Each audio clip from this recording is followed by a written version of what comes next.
So hi everyone, my name is Chandrika Dutt. I am a research director with Avasant. I lead the AI theme along with emerging tech, quantum, neurotech, and you're going to hear some of that today.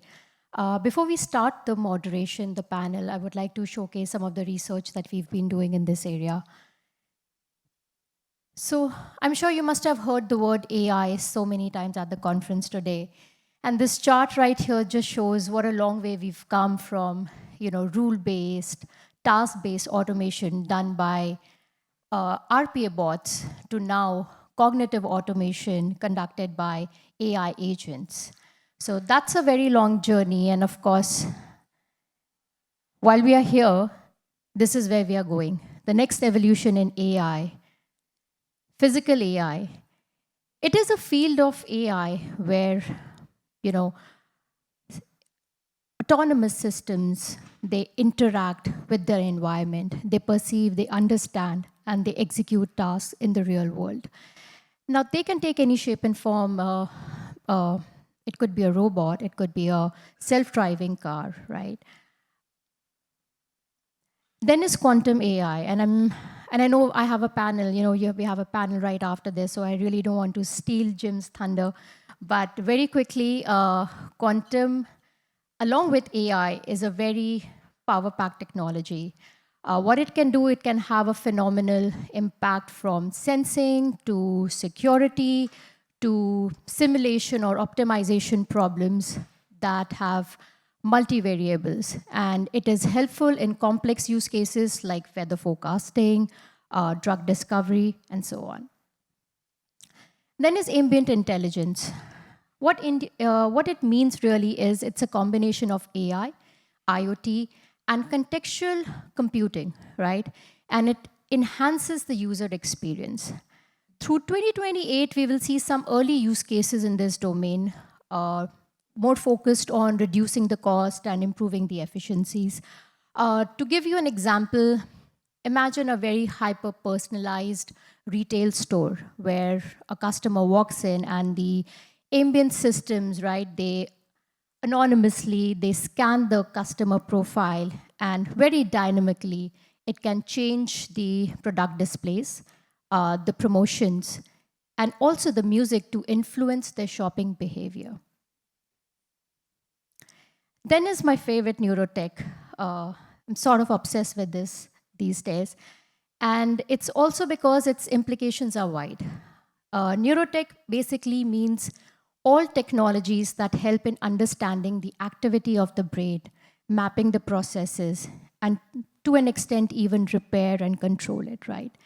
But it has implications beyond medical use cases. I'm sure all of you must have seen the movie Avatar. It was released way back. This technology is not in the R&D stage. It has moved beyond labs, and there are EEG caps which are being sold in the market. So in that movie, their marketing collateral, the trailers of the movie that you saw, it was based on neuromarketing. So what they did, they experimented their campaign, their marketing campaign, with a set of audience using neurotechnology. And based on which scenes and graphics, their brains responded to the way their brains were firing the neurons, they designed the entire campaign to make it more likable for the audience. But coming back to 2025, the reality is we are really stuck in this era of agentic AI, where most of our projects are still in the POC and pilot stages. And this is primarily happening in departments like IT, marketing, and sales because they're a bit more mature in terms of AI adoption. They have experimented enough with generative AI. They have seen some early successes, so they have onboarded the agentic AI journey. So it's limited to a few functions and few industries at the moment. But I think as we build the trust in these AI agents, we are likely to move further towards more customer-facing roles, more decision-making roles using agentic AI. These are some of the challenges that enterprises face when they are adopting agentic AI. Based on our continuous conversations with enterprises, we see them speaking about organizational change management being the biggest concern, right? It is because the employees, they do not see these AI agents as an enabler. They see them as a competitor. So upfront, there has to be a lot of investment that goes into training these employees to work alongside AI agents. Then error compounding in sequential tasks. Because this is a multi-step function, right? So if a step goes wrong, if an agent goes rogue or it breaks, or if a miscalculation has happened in a previous step, then it can have a cascading effect. So that's another big worry for organizations. Then third, of course, the latency in time-sensitive functions, especially in decision-making, let's say financial trading or shop floor automation, where time is of essence. So it could lead to huge financial losses if not done right. Now, these are it's a 5-point framework to becoming an AI-first organization, which I think most organizations in today's time are aspiring for. Starting with centralized governance, what we are seeing is there is no centralized approach to deploying AI in any organization. It's based on what the departments need, or some analysts or some software engineers running projects of their own, right? So what an organization really needs at the moment is to have a centralized function that can identify the right use cases aligned with the mission and the vision of the organization. So this should include, again, folks from the business side, right? The department leaders, also the risk team, the legal team. All these people need to come together to make decisions on the right approach towards AI. And I think that's something we heard at the keynote from Olivia also today. Then is the talent. Talent, of course, as I mentioned, it's important for them to understand that AI agents are not going to replace them, right? So a lot of training needs to happen in how do they use these co-pilots and so on. Data management is not a problem of today. It has always been there. Till date, it's not been solved for. But if we want to excel in AI initiatives, this needs to be done right now to scale those AI projects. Reason being, let's say in a contact center, right, there is no data which is in centralized repositories. A lot of these human agents, over the years, they've learned how to work around the system. A lot of this data is just stored in their minds, right? Or there are voice notes, or there are handwritten notes, right? All of that needs to come together. A lot of process mining, process discovery needs to happen to set the path for AI agents. Then, of course, scalable AI infrastructure. It's not about just deploying an LLM, right? There is no universal LLM that could solve all your business problems. You will have to deploy a multi-LLM approach. For that, you need to deploy platforms like LLM Ops, right? Model Garden, of course, responsible AI platforms and principles. And then from on-premise, when you're running those POCs and pilots, how do you scale to the cloud, right? So a lot of investments and thought needs to go into how to scale the infrastructure to run these AI agents. Then, of course, change management. I spoke about it in the previous slide, but it is a very important aspect that needs to be considered as part of the AI strategy and not when the implementation is done. So I think change management is going to be the deal breaker for agentic AI adoption. Over to you, Shreya. Chandrika. So with that, I'd like to introduce my panelists to join us on stage. I'm Sheila Ripchen, and I'm the head of corporate strategy at Avasant. So, one of the things that I focus on is driving our internal AI transformation initiative. So, Chandrika is really deep on the research side of things, but I just try to make everybody use AI and the platforms. So the session we have today is the dawn of autonomous systems, the intelligent agentic AI playbook. And as we would have heard from a lot of these sessions today, AI, it's in full swing. It's transforming workflows, decision-making, how we think about productivity.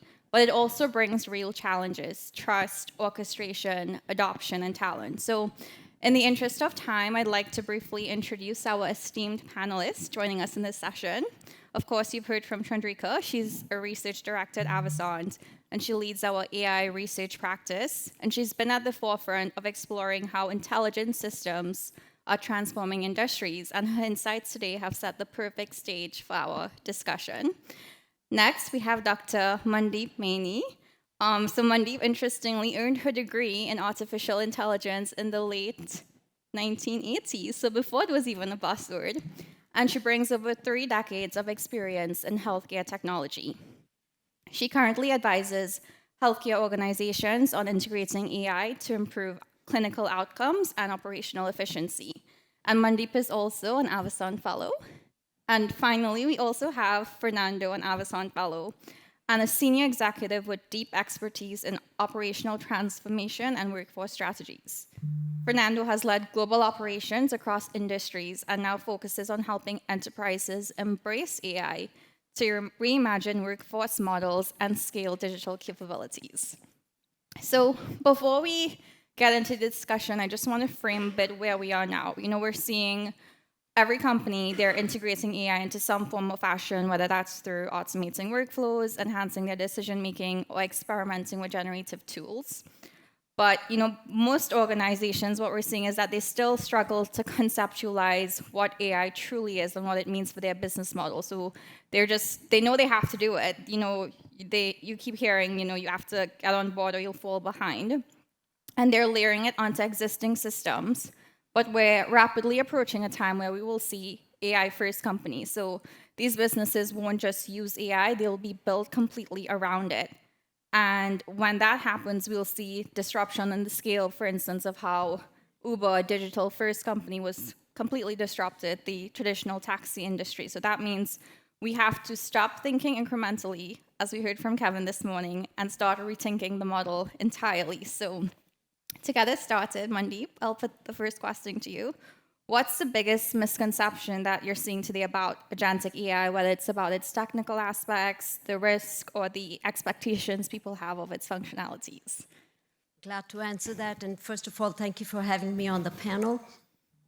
I think the biggest misconception is the one that Chandrika mentioned, actually, is the fear that agents will replace nurses or replace doctors. That's not going to happen. Another fear is that if we have early detection and diagnosis, that we won't need hospitals anymore. That's not going to happen either. So there is fear on both sides in terms of, is my job going to go away? And in terms, from a clinician side, in terms of agents are going to run rampant and lead us down the wrong diagnostic path or something like that. That is not going to happen. I think, as has been said over and over again during this conference, agents are going to make human beings faster, going to help amplify what makes us human. And we just need to kind of go with the flow as the technology evolves and see where it leads us. Thank you. Fernando?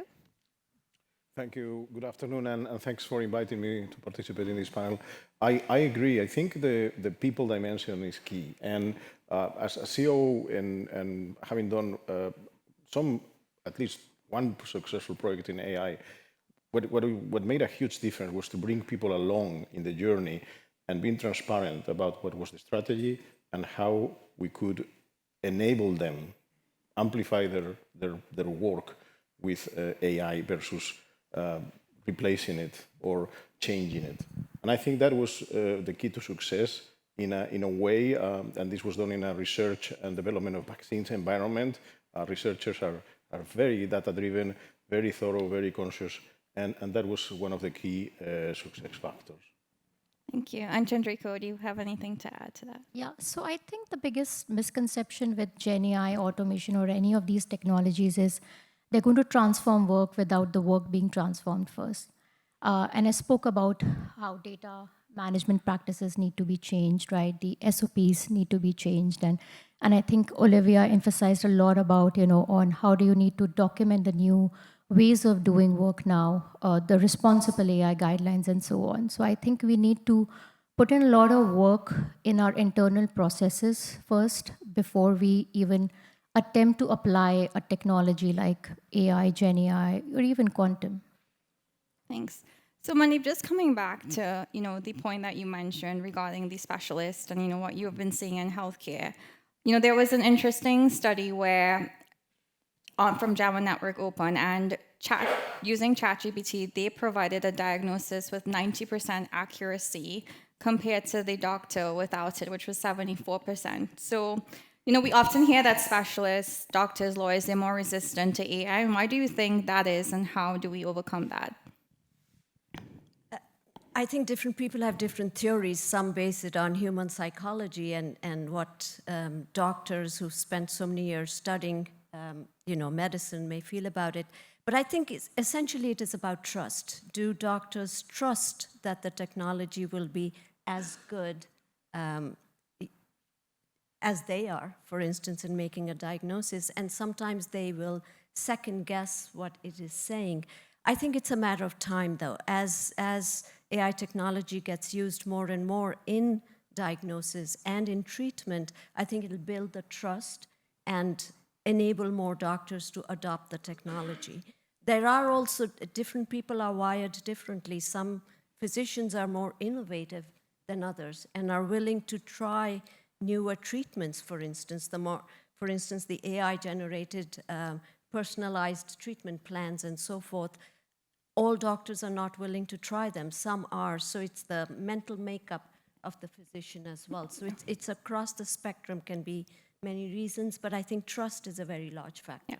And that's because I guess, the margin for error is very slim in such a profession. So in such a high stakes environment, what does responsible experimentation with AI look like?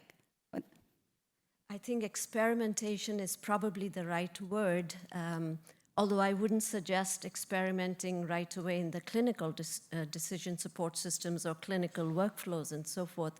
But I would also say, don't delay. Start small, test routinely, iterate if it's making sense, pivot if it is not, so don't wait for it to become perfect before you embark on an AI implementation, but start. It could be a very small agent, maybe that is simply going along and doing did this patient come to the hospital today? If the answer is yes, go and send a survey, send a hospital survey, and if they didn't, reschedule the appointment or something. So start with small, agentic algorithms and continue to build the trust, continue to build the acceptance in the workforce where they will see what the agent is doing and how it is participating and collaborating with them. And it was said very often in this morning's keynote about the people process technology. In the sense, AI is not very different from other technologies, although it's not just another technical layer, it's a strategic shift overall. However, you still have to do the people process technology part that we've all grown up doing as technologists. Oh, thank you. So, Chandrika, just coming back to one of the slides that you presented on the 5-part framework to becoming an AI-first enterprise, and I'm not sure if you have the slides and we can just pop that up, looking at governance, talent, data, infrastructure, and change. So Fernando, I'll ask you, where are organizations falling shortest today? Sorry, what organizations? Yeah, where are they falling on the 5-part framework to building an AI-first enterprise? Thanks for the question. The one thing that I like about the framework is that it's very holistic. It has all the right components. There is one step that I think organizations need to figure out before you apply the framework, and it is how does it support your strategy? And the people who are at the top of the organization who have a clear vision of how the technology can enable their strategy to be accelerated or improved, have to provide that direction so that then the teams can really follow with all those steps. And the decentralized governance, that's probably the place where you would put this first discussion on the strategy. And at least in a practical example where we, together with Avasan, did a proof of concept on vaccine research and analysis, what was extremely important was to bring the core business, the scientists doing the research along and make sure that they were part of the development of the proof of concept and the tool. That brought the trust that Mandeep was talking about, and that also brought along the buy-in for the use of the tool. Because otherwise, I mean, I'm sure many of us have gone through these situations where very expensive tool and training and everything is done, but adoption is low. So the adoption was driven by the top-down support and the bottom-up involvement with a specific result-driven and data-driven and result-proven outcomes. And I think that would be, for me, where to start with the framework. Yeah. And Mandeep, anything to add? I totally agree with that, and I think it's not a technical project. AI, implementing AI in the organization, not a technical project, particularly in healthcare, which is my field of expertise. You got to bring the whole organization along. So you have to have the financial experts, the clinicians, the data folks, the technology folks as well. You need buy-in from everybody, and acceptance is very important. Otherwise, there will not be adoption. So absolutely, along with the well laid out framework, I'd just add a little bit. Chandrika talked about centralized governance. I think certainly in healthcare, there may be individualized governance as well. So for the more critical agents in the clinical space, for instance, we may have some enhanced governance, just like in banks or retail stores when they're refunding you money. It's not just one person, someone else has to come and sign off on it. So on a critical agent, a clinical care agent, you may have individual governance in addition to centralized governance as well. And just touching on that point of governance, and Fernando, you actually mentioned the work that was done with CEPI. So, and this is something that we've been hearing. It's a question that's been out there whether enterprises should build their own agents, AI agents, or lean on big tech's agentic platforms. So, what is the leverage and what are the risks? Yeah, you can go. Well, I mean, if you ask me, one of the leverages that we found incredibly strong was the ability to take out biases from the analysis. And this is something that was a bit unexpected. You would think people prefer the pure human conceptual and judgmental analysis. But the fact that the preparation of the data and the preparation of the research proposals was done with the use of Agentic AI and LLM AI was very powerful to provide a level playing field. And then on top of that, the human judgment and the human analysis was provided. So I think when CEPI is an NGO, and that means that we want to make sure that we do not favor any particular academic institution or research or pharma company. It has to be as democratic and as fair as possible. And anybody would be influenced when you look at the name of a very famous institution, maybe a well-known university or big pharma company. But maybe in the global south, there is a smaller company that has as good science. And the fact that you're using these AI tools to do the first pass analysis takes out the bias. And that's a very important leverage. And then, of course, there is the speed, there is the cost, and there are many other advantages. Thank you. One of the things that companies are trying to do, and of course bias plays a role in adoption or lack of adoption of AI as well, is there are companies like Coalition for Health AI, for instance, that are defining the standards and the labels that will define whether an AI application is in fact not based on biased data, is comprehensive, and where it has been tested and so forth. I'm a member of that organization, and they have produced labels which are a stamp of approval. One of the other reasons that AI is not being adopted in healthcare is that administrators don't know whether to trust it. We've talked about it, but they also don't know how to evaluate it. And so as companies build the frameworks and the standards around which it can be evaluated, it'll make it much easier for organizations to implement it. And Chandrika, any trends that you've been seeing in your research leaning Yeah, towards so what's built? think for a company, if they're just starting, it just makes sense to go with a co-pilot, or, there's no need to reinvent the wheel and just go with the solutions which are safe and secure in the market from the big tech. But eventually where this is headed is, if you remember back in the RPA days, right, we had bot stores, all these Blue Prism and Automation Anywheres. Similarly, I think every organization will eventually end up building their own, agent stores, right? For content development, or let's say document analysis, which meets their guidelines, which is in compliance with the responsible AI standards, right? And then you can reuse those bots, right? That's the best way to go about it. Thanks. So, yeah, so what, if you're expecting, and that's where the trend is going, that, companies will start building, it brings us to a point, and I know we just have about 5 minutes left, so I kept it last because we could talk about people and the impact to people all day. So, Fernando, I know you've worn many hats. You've been the CEO of 1,000 of people operations, as well as smaller people operations. So, what's been harder, getting the tech right or getting people to actually use it? Thanks. I like to always start saying that there's not one answer, one size fits all answer. You have to really think about the culture of your environment. The company that you are working on is not the same if it's a bank, like the European Bank for Reconstruction and Development, if it's an NGO. But starting from the culture and understanding what is acceptable to bring people along in the change journey is a very good foundation.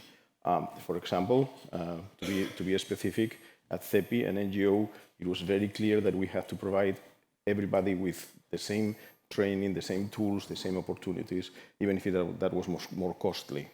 And that's why we developed a pyramid model by which every single staff member, employee, was enabled with AI tools for personal productivity and training.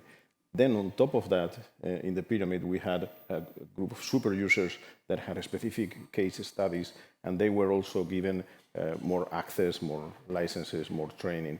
And finally, we have some flagship projects like the one I was talking before.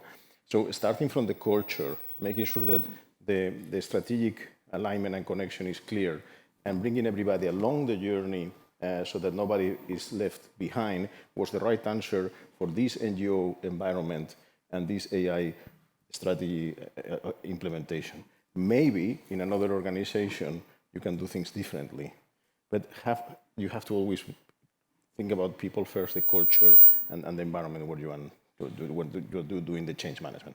Yeah, but that's also not an insignificant investment. It's a huge investment to get everybody on board. But what about those challenges in terms of getting persons to adopt? Is it that you would have gotten lucky where everyone was very AI ready, AI excited to adopt these technologies, or were there challenges in getting more persons? And unfortunately, I think there is not the same level of passion and the same level of curiosity in all the senior management. And there were a lot of criticism about the first strategy AI implementation plan. We had to, engage, involve, and also avoid the criticism that we were not being fair. In an NGO, fairness is a foundational value, like in many organizations. So I think there is change resistance. There is always lack of understanding and common understanding. And it's a big investment, as you were saying. You have to try to bring everybody along.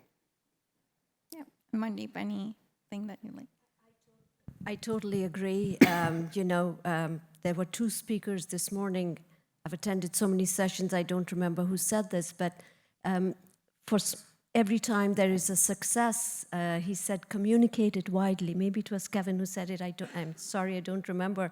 But communication and giving everyone a stake in what is going on, in the success of what has evolved as an organization, help them celebrate and help them do more and more, and they can talk about it and become evangelists of the technology. We really need that, because particularly at this stage of the game, there's mostly fear.